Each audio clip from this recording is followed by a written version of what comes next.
តើមើលលំហាត់លេខ10គឺការតាក់ទងនឹងការកណនីបច្ចិតម៉ាស់ដដែលគាត់ថាលើកហ្នឹងយើងមិនបាច់ប្រើរូបមន្តដាច់ដូចអាខាងលើនេះគឺយើងប្រើខាងលើហ្នឹងគឺ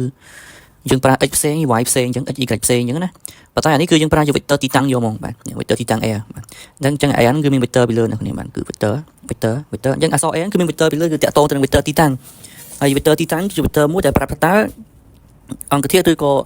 ចំណុចម៉ាស់ហ្នឹងវានៅកន្លែងណាបើធៀបទៅនឹងគោលតម្រុយ O បាទហ្នឹងហើយយើងទៅមើលទៅបើយើងប្រើ vector អាហ្នឹងយើងស្រាយម្ដងបាន2ហ្មងបើសិនបើយើងប្រើ x ផ្សេង y ផ្សេងអាហ្នឹងយើងប្រើរូបមន្ត2ដងតែបើយើងប្រើចេះប្រើ vector គឺយើងប្រើតែមួយចេញយកហ្មងបាទតោះអញ្ចឹងថាកំណត់ផ្ចិតម៉ាស់នៃប្រព័ន្ធម៉ាស់3ដែលមានម៉ាស់ទី1គឺ6គីឡូក្រាមម៉ាស់ A ហ្នឹងស្ថិតនៅត្រង់ទីតាំង A ដែលមាន1ម៉ែត្រហើយ0អញ្ចឹងថា XA0 YA ច្រឡំ XA1 YA0 កន្លែងហ្នឹងហើយមួយទៀតម៉ាស់ B គឺ5គីឡូស្ថិតនៅទីតង់50បាទអញ្ចឹងថា x វា5 y វា0បាទម៉ាស់ទី3គឺ8គីឡូ c វា5ម៉ែត្រx វា5ម៉ែត្រហើយ y វាគឺ3ម៉ែត្រអញ្ចឹងថាមួយឯកតានៅក្នុងបើសិនបើយើងគូទៅយើងយកមួយឯកតា1ម៉ែត្រទៅយើងអាចសង់ចំណុចទាំងអស់ហ្នឹងនៅក្នុងតម្រុយ x y បានទេបាទតោះអញ្ចឹងលោកគ្រូគាត់ប្រើតាមអីគេប្រើតាម vector ទីតាំងយកហ្មងបាទអីបាទកំណត់ផ្ចិតម៉ាស់នៃប្រព័ន្ធទី3បាទអញ្ចឹងផ្ចិតម៉ាស់នៃប្រព័ន្ធថ្មីហ្នឹងគឺស្មើទៅនឹងម៉ាស់ A គុណនឹង vector ទីតាំង A បូកទៅនឹងម៉ាស់ B គុណ vector ទីតាំង B បូកម៉ាស់ C គុណ vector ទីតាំង C ចាញ់ម៉ាស់របស់ប្រព័ន្ធហ្នឹងមកអញ្ចឹងម៉ាស់របស់វាហ្នឹង MA 6 MB 5 MC ហ្នឹង8បូកចូលគ្នាទៅស្មើមែនអ្នកគ្នាហើយ11បូកចូលគ្នាគឺ19នឹងឯងបាទ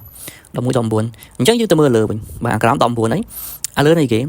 MA 6បាទ6ឡើងនេះអញ្ចឹងយើងយក A នេះ vector ទីតាំង A ហ្នឹងគឺស្មើគេ10អញ្ចឹងយើងដាក់ទៅយើងសរសេរជាទម្រង់តាក់ទង vector ឯកតាមកយើងយក x ហ្នឹង1ហ្នឹងយើងយកទៅគុណ vector ឯកតា e ហើយ y ហ្នឹងគុណ vector ឯកតា z ធ្វើដូចគ្នាមក MB ស្មើ5អានេះយើងយកគុណ vector ឯកតា e អានេះបូកទៅនឹង vector ឯកតា c អានេះគុណនឹង8តែ 5e បូក 3z បាទអញ្ចឹងទៅពេលហ្នឹងយើង c សងយ៉ាងម៉េចយើង c សងគឺ c សង e ជាមួយ e z ជាមួយ z ដូចតែក្នុងការគណនាចំនួន complex ដែរ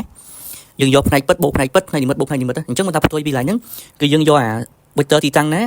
ច្រឡំយើងយកអាលេខណាដែលមាន vector ឯកតា e បូកចូលគ្នាទៅហើយអាណា z បូកចូលគ្នាទៅអញ្ចឹងយើងគុណពលាតចូលទៅបាទគុណពលាតហ្នឹងឃើញ6គុណចូលទៅ 6e អានេះគុណទៅ 0c បាទអញ្ចឹងអានេះ5ទៅ 25e 5ចូលទៀតគឺឃើញ0អានេះ8 5ដង 40e អានេះ8 3ដង 24នៅកន្លែងនេះគ្នាអញ្ចឹងកន្លែងគឺ24ទេ8គុណ1 3 24វាយលេខខុសហើយបាទអញ្ចឹងអត់អីទេលេខខុសអីអានឹងវាយលេខខុសអញ្ចឹងតែរបៀបគណនាគឺត្រូវហើយអញ្ចឹងយើងបញ្ជាក់ឡើងហ្នឹងទៅកន្លែងគឺ24ទេអញ្ចឹងយើងស៊ីសងគ្នាទៅអាណាមាន e ចាប់មួយ e ទៅបាទអញ្ចឹងយើងយកនេះ6បូក25បូក40បាទហើយយើងចែកនឹងប៉ុន្មានយើងចែកទៅនឹង19យើងរកឃើញអានេះឃើញ3.73ហ្នឹងខ្ញុំគិតថានឹងត្រូវចុះបាទហើយយក z ម្ដង0បូក0បូកនឹងកន្លែងនេះ24អញ្ចឹងនេះគឺ24ចែកនឹង19អញ្ចឹងលេខហ្នឹងគឺមិនស្មើនឹង 0.78 ទេបាទកន្លែងហ្នឹងអញ្ចឹងឧទាហរណ៍ថាកន្លែងហ្នឹងលេខហ្នឹងឧទាហរណ៍ថាត្រូវចុះប៉ុន្តែលេខហ្នឹងគឺខុសកាតុយនេះហើយបាទព្រោះអីកន្លែងហ្នឹងគឺមិន15ទេ8 3ដងគឺ24អញ្ចឹងយើងរកទៅឧទាហរណ៍ថាលេខហ្នឹងត្រូវយើងរកទៅ a ផ្ចិតមកគឺ 3.73e បូក 0.8c អញ្ចឹងន័យថាម៉េចទីតាំងរបស់ផ្ចិតមកប្រព័ន្ធហ្នឹងគឺនៅ 3.73 ម៉ែត្រនៅក្នុង x ហើយ 0.78 ម៉ែត្រនៅក្នុង y បាទអញ្ចឹងគឺថានៅពេលដែលយើងប្រើអា vector ទៅគឺយើងរកលឿនបានយកលឿនហ្នឹងឃើញយើងមិនបាច់ប្រើរូបមន្តអានេះទេអានេះយើងប្រើអីគេយើងប្រើ x ផ្សេង y ផ្សេងនេះយើងប្រើ vector ទីតាំង a យកហ្មងបាទហ្នឹងហើយអញ្ចឹងទៅលើទៅគេប្រើតែ vector ទីតាំងនៅគ្នាបាទអរគុណ